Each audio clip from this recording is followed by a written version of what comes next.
Hi, this is Greg with Lionquestfitness. Now, a few weeks ago, I did a video where I talked about combining empty hand self-defense techniques with firearm techniques, transitioning from one thing to the other. And several people mentioned using a knife for self-defense. And I had somebody rebut that who goes by the handle of the Angry Ranger. And the Angry Ranger is far from being an angry person. He's a gentleman who's older than I am.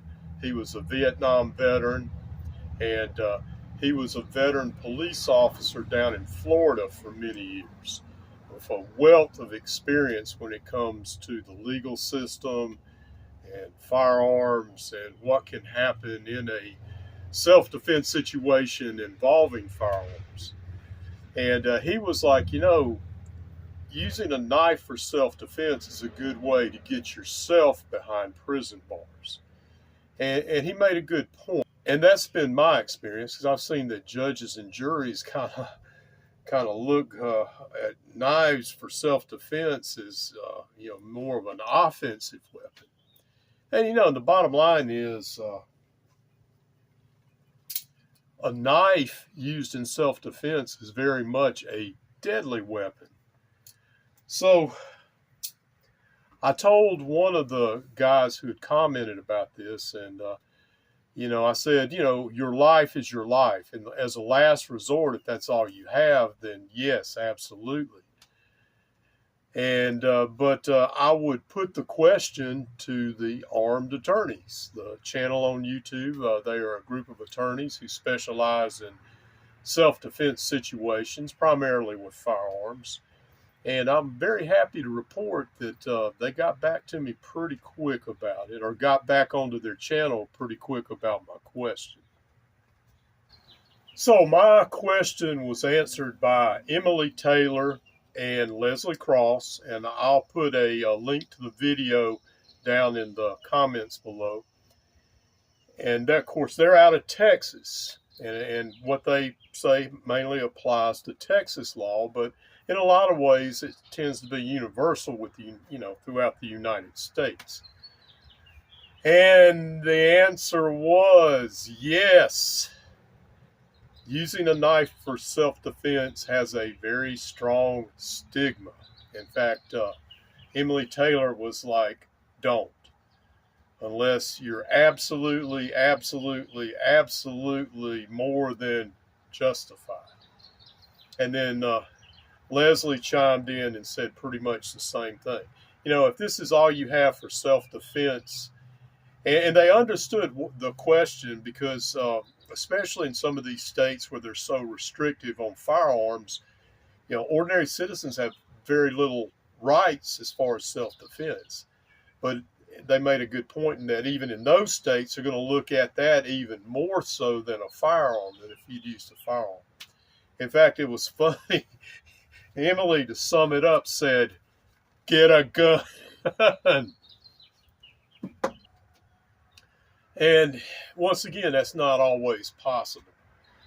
But if it is your life, then okay, yes, use it, and then get a good attorney and fight it out in court. And it's been my experience. I'll never forget, and this was back in the 80s, two men they worked in the back of a kitchen in a restaurant, and a big guy, little guy, they got into an argument and started to get into a physical fight, and they both got arrested for disorderly conduct. And the big guy, I think, who's actually started the confrontation, he pled guilty in court. We're in municipal court, and then the little guy comes up, and he said, "Not guilty, Your Honor." And he started telling the story. He said, "Yeah, he bowed up to me, and I grabbed the butcher knife off the table, and I was going to cut him." And this judge looked at him, and he was like, boom, guilty, 30 days or $500. And that always made a big impression on me. But what if you have to use a knife for self-defense? What kind of knife should you carry or not carry? Now, being a typical guy, I own lots of knives, but one I carry every day with me is an old Leatherman, which is a utility tool, which has a knife blade that I carry with me wherever I go. And the reason why, this is a tool, and I use this just about every day for something. But could I use it for self-defense? Well, I guess I could grab somebody by the nose with the pliers, but it does have a blade that could be used for self-defense if you absolutely had to. Now, another knife I carry sometimes for outdoor work, and it's a Schrade. It's actually proved to be a pretty good knife. It's a good chopper, a good cutter, cutting cardboard, cutting small brush, weeds, for construction type work or yard work, or this is actually a pretty good knife to carry. Now, could it be used for self-defense? Well, yeah. One thing you need to remember, and of all people, the USCCA, they have training about using a knife for self-defense. And the recommendations is not so much stabbing as in blocking and cutting, where you're actually going to cut muscle and tendon and arteries. Once again, even if it's not deadly force, you cut somebody's tendon and disable that limb, that could be construed as being deadly force because you've permanently maimed them.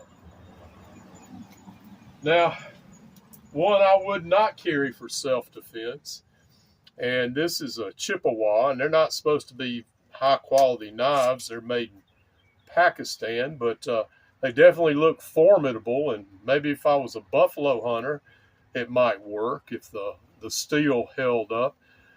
But what's the little retired teacher, the 70-year-old teacher on the jury, going to think when you used a knife like this to defend yourself?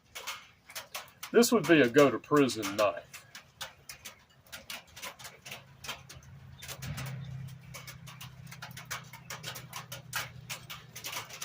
How about this one? This is another formidable knife. And I guess it would make a good camp knife.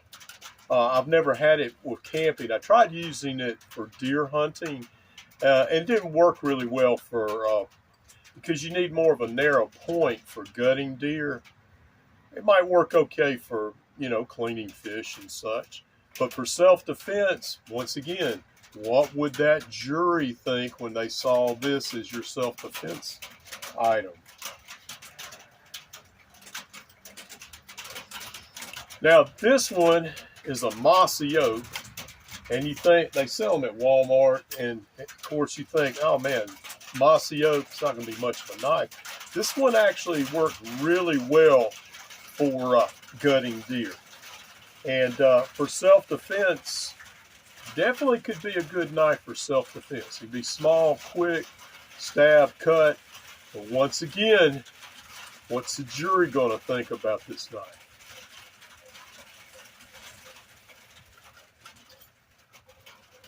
Now, this is a Gerber, former student of mine that served over in the sandbox, gave that to me.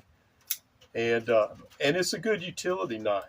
The only problem is I don't like carrying a knife like this because you have to clip it to your pocket. And it's hard because I keep like my flashlight in one pocket, and if I'm pocket carrying, I keep my firearm in the other pocket. Doesn't make a lot of room for carrying this knife. So it's a good utilitarian knife, and it can be said this is a tool and not a weapon. And possibly a knife like this could be used to defend yourself, and it might not have quite the stigma as some of the others.